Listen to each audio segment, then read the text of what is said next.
I want to talk about the crack path prediction on integrated raceways and stack fatigue. Before I start with my presentation, I want to give a brief overview about our project. So the project name is MGB, so that is abbreviation of the Total Integrity Improvement of Rotor Cartonnade Gearbox. So the background of this work is the accident of LNFGF and the related accident investigation findings. And more information you can find in the project page by the European Aviation Safety Agency, abbreviated EASA. So today I want just show you selected simulation for this project. So the project team are the Airbus Helicopters Technik in Calden in Germany, and SKF Aerospace in France, University of Hannover, and in Germany, and University of Paderborn by Professor Kulmer in Germany. So now about the presentation. So I will start with the motivation, then I will look at the approach for the crack prediction and the early contact fatigue. In the next point, I want to talk about the prediction of crack path in the following cases. The first case, if we have a pure early contact fatigue. In the second case, if we have a early contact fatigue and addition residual stresses.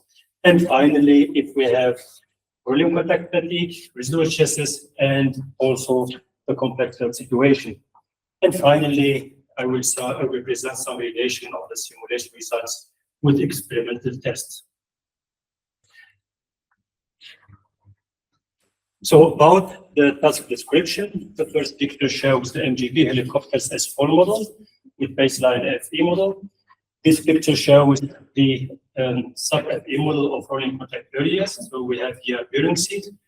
And this picture shows our simulation model to simulate the rolling contact fatigue. So in this work, we distinguish three phases. The first phase, we have pure rolling contact fatigue. In the second phase, we consider additional residual stresses. And finally, we have also the complex load situation. So the aim in this work is to know which loading situation lead to the failure of the structure, and also to know in which direction the crack will grow, toward the surface or into the material. So I come to the model description. This picture shows our FE model. We have here a rolling element, we have the edge crack, we have here a rolling path, a rolling direction, contact pressure with the rolling element, and this simulation of the rolling contact was carried out using Abacus and the software system ATAP Crack 3D from the University of Paderborn. In the phase one, we assume a half plane with surface crack, and in the phase two, we consider hollow shaft and bearing outer ring. So we consider 2D crack growth simulation. If we look at this picture, we have here K2 along the crack front. We can see that K2 is almost constant. And we consider in our simulation also the friction between the crack faces and the friction between the rolling element and the half plane. And we have no intersection between the two crack faces. So now about the approach of the fracture mechanical evaluation. So first we calculate the stress intensity factor K1 and K2 by using the modified Kroll-Rajah integral, as given here in this diagram. And then we calculate the equivalent stress intensity factor. And if the equivalent stress intensity factor greater than the threshold value, so the crack will propagate. And finally, we calculate the kink angle using sigma-1 criterion. That means that the crack grows perpendicular to the maximum principal stress sigma-1 on the crack front. So now I come to the results. I start with the phase 1.1. We have here pure rolling contact fatigue. And I start with the vertical initial crack. Here we have, as an example, crack length of 0.5 millimeter. We have crack angle 90 degrees. It means that the crack is perpendicular to the surface. We have a crack coefficient between the cylinder and half plane of 0.15. and also between the crack faces, and the contact pressure is 1500 megapascal. So we can see K2 curve during the rollover process at the initial crack. We have two extreme points. The first one is have a negative sign, and the second one a positive sign. And if we look at the position of the rolling element at the first extreme point, so the rolling element is located before the crack, and this extreme point is located after the crack. In this case, we predict that the crack will branch, as given here. At the rolling element 15, the crack will grow at the left side and another one at the right side. And we have here the calculated crack path. So we can see that both crack grow simultaneously into the material. And if we look at the KV, the equivalent density factor, we can see that this loading parameter decreases with increasing crack length and comes to a standstill, because at the crack front number 8 and the crack front number 6, this value reached to the threshold value of 150 from 10. So, and now we have another example. We consider now a conservative case, because the contact pressure is very high, and also we don't consider the friction between the crack flanks. For example, if we have all between the crack surfaces.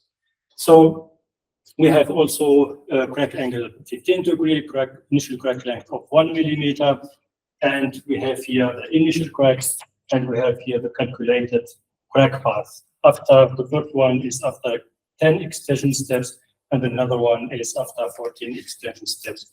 And we can see that the first one grows to the surface, and another one grows into the material. And now I come to phase 1 or 2. In this case, we consider the residual stresses. So as an example, we have here mini graphs for measured residual stresses for many components. If we consider, for example, this curve here, we have measured residual stresses.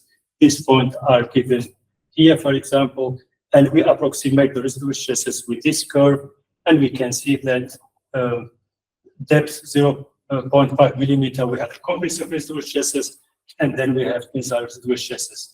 In our work, so we modeled the residual stresses by thermal stresses, by temperature, by specified temperature. So they cause thermal expansion in order to generate thermal stresses that correspond to the measured residual stresses by preventing expansion, for example, by means of fixed clamp. So we have here as an example the temperature distribution in the model, and we have here the thermal stresses that correspond to the residual stresses. So and now we have here an example, the representative parameters for the gearbox components in the simulation as follows. We have initial crack length of 0.5 millimeter, crack angle 15 degree, friction coefficient between the cylinder and head plate is 0.15, contact pressure 1500 megapascal.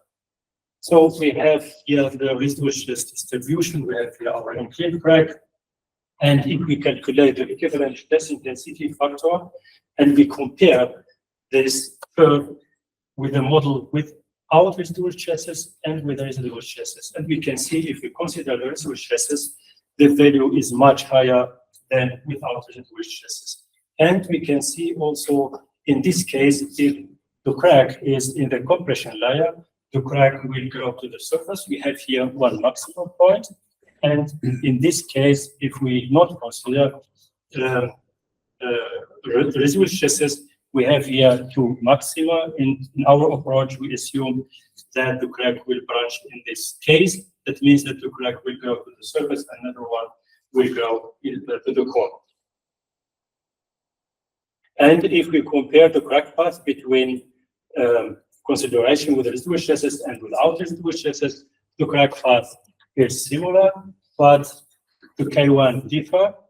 In our simulations, after kinking, the crack grows under mode 1 loading, and we can see here that if we consider the residual stresses, the K1 is much higher than without residual stresses. That means that the crack will grow to the surface, and we expect postponing in this case. Now I come to the phase 2. In this case, we consider a complex load situation.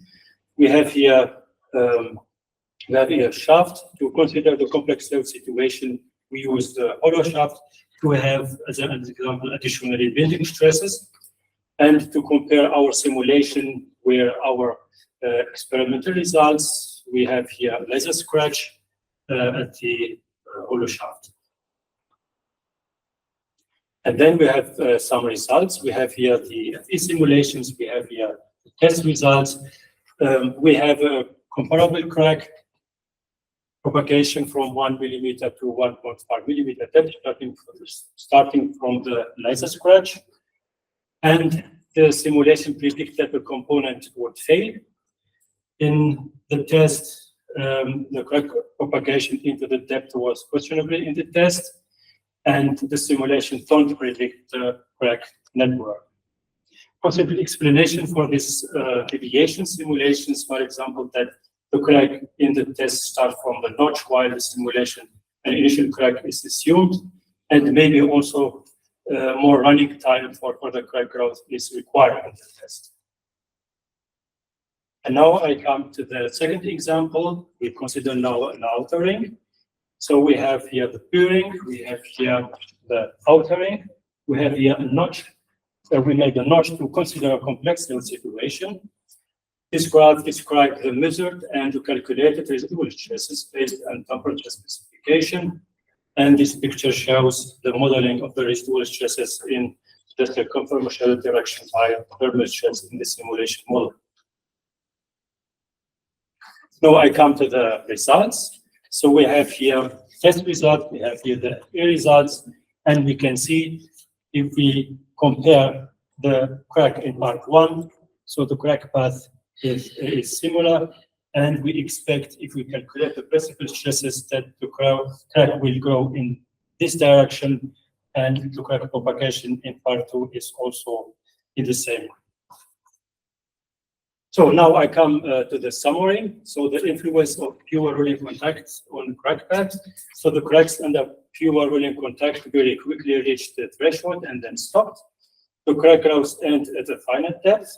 If we consider additionally residual stresses, so the inclined cracks have ground back to the surface if we have a crack in the compressible layer. And finally, we have here a complex situation, and in this case, the complex situation have major impacts of the crack growth into the component.